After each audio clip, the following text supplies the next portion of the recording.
دوستو آج کے اس ایکسپلینر میں خوش آمدید۔ آج ہم دنیا بھر کی بڑی پولیٹیکل خبروں سے لے کر ہماری اپنی روزمرہ کی زندگی پر اثر ڈالنے والے حقائق کا جائزہ لینے والے ہیں۔ مقصد صرف ایک ہے، ان مشکل موضوعات کے پیچھے چھپی اصل کہانی کو بالکل آسان اور عام فہم الفاظ میں سمجھنا۔ تو چلیے جلدی سے شروع کرتے ہیں۔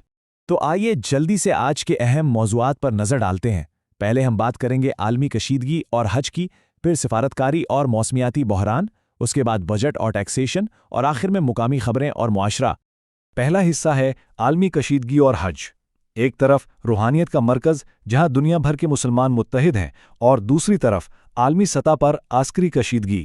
یہ دونوں مختلف مناظر آج کی دنیا کی کشمکش کو واضح کرتے ہیں۔ اور ایسے مشکل وقت میں مسجد نبوی کے امام علی عبد الرحمن الحذیفی کا پیغام سیدھا دل پر اثر کرتا ہے۔ انہوں نے واضح کہا کہ مصیبتوں میں صبر کا دامن کبھی نہ چھوڑے، کیونکہ صبر کا اجر عظیم ہے۔ اس روحانیت کے ساتھ ساتھ ہماری سیاسی قیادت نے بھی عالمی امن اور اتحاد کے لیے خصوصی دعائیں کی ہیں، اور سچ پوچھئے تو اس وقت عالمی امن کی واقعی بہت ضرورت ہے۔ کیونکہ جب ہم عالمی حالات دیکھتے ہیں تو منظر کافی کشیدہ نظر آتا ہے۔ خاص طور پر امریکہ اور ایران کے دعوے ایک دوسرے سے بالکل ٹکرا رہے ہیں۔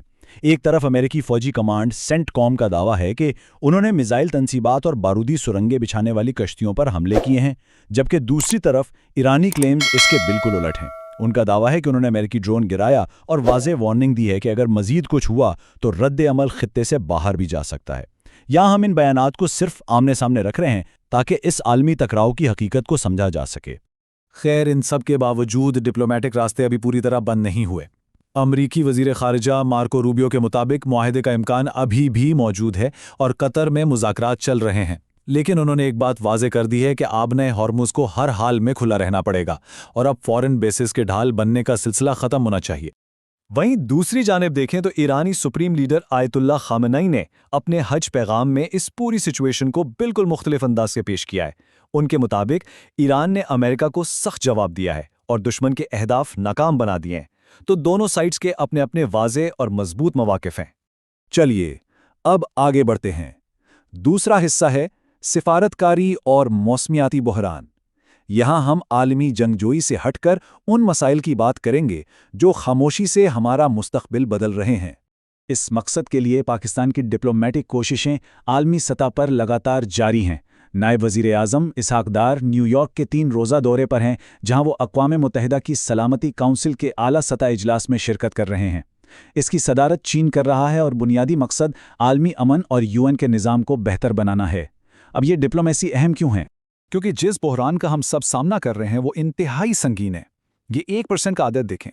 ذرا سوچئے، پاکستان کا عالمی کاربن ایمیشنز میں حصہ 1% سے بھی کم ہے، پھر بھی کلائمیٹ چینج اور شدید سیلابوں سے سب سے زیادہ متاثر ہونے والے ممالک میں ہم آگے ہیں۔ یہ واقعی ایک کڑوی اور غیر منصفانہ حقیقت ہے جس کا بوجھ عوام اٹھا رہی ہے۔ اور اس حقیقت کو وزیر موسمیاتی تبدیلی مصدق ملک نے دوشنبے کی واٹر کانفرنس میں بالکل کلیئر کر دیا۔ انہوں نے نہ صرف ہمارے سیلابوں کا ذکر کیا بلکہ واضح طور پر اشارہ کیا کہ بھارت مسلسل سندھ طاس معاہدے کی خلاف ورزی کر رہا ہے۔ اس کے ساتھ انہوں نے ایک بہت بڑے عالمی مسئلے کی طرف توجہ دلائی کہ دنیا میں 2 ارب لوگ ایسے ہیں جنہیں پینے کا صاف پانی دستیاب ہی نہیں۔ مطلب پانی کا بحران کسی آنے والے کل کا نہیں بلکہ آج کا مسئلہ بن چکا ہے۔ اب آتے ہیں تیسرے حصے پر، بجٹ شارٹ فالز اور ٹیکسیشن۔ چلیے دنیا سے واپس اپنے ملک کی طرف آتے ہیں۔ بات کرتے ہیں ان نمبرز کی جو سیدھا ہماری جیب پر اثر ڈالتے ہیں۔ 680 ارب روپے۔ جی ہاں، FBR پچھلے 10 مہینوں میں ٹیکس کلیکشن کے ہدف سے 680 ارب روپے پیچھے رہ گیا ہے۔ یہ کوئی معمولی نمبر نہیں ہے دوستو، یہ واضح طور پر دکھاتا ہے کہ معیشت کا انجن کتنی مشکل سے گھوم رہا ہے، اور اس کی وجہ سے قومی اسمبلی کی خزانہ کمیٹی نے بجا طور پر شدید تشویش کا اظہار کیا ہے۔ چیئرمین نوید قمر نے تو حکومت کے طریقہ کار کو خطرناک تک کہہ دیا ہے۔ ان کا بنیادی اعتراض یہ ہے کہ ٹیکس نیٹ وسیع کرنے کی بجائے عوام پر انڈائریکٹ ٹیکسز اور پیٹرولیم لیوی کا اضافی بوجھ ڈالا جا رہا ہے۔ یہ کسی بھی طرح ایک صحت مند معیشت کی نشانی نہیں ہے۔ لیکن ٹھہریے، ان سب پریشانیوں کے بیچ ایک ہلکی سی امید کی کرن بھی ہے۔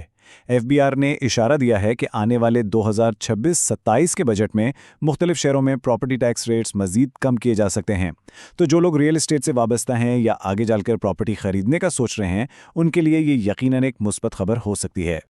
چوتھا اور آخری حصہ، مقامی خبریں اور معاشرہ۔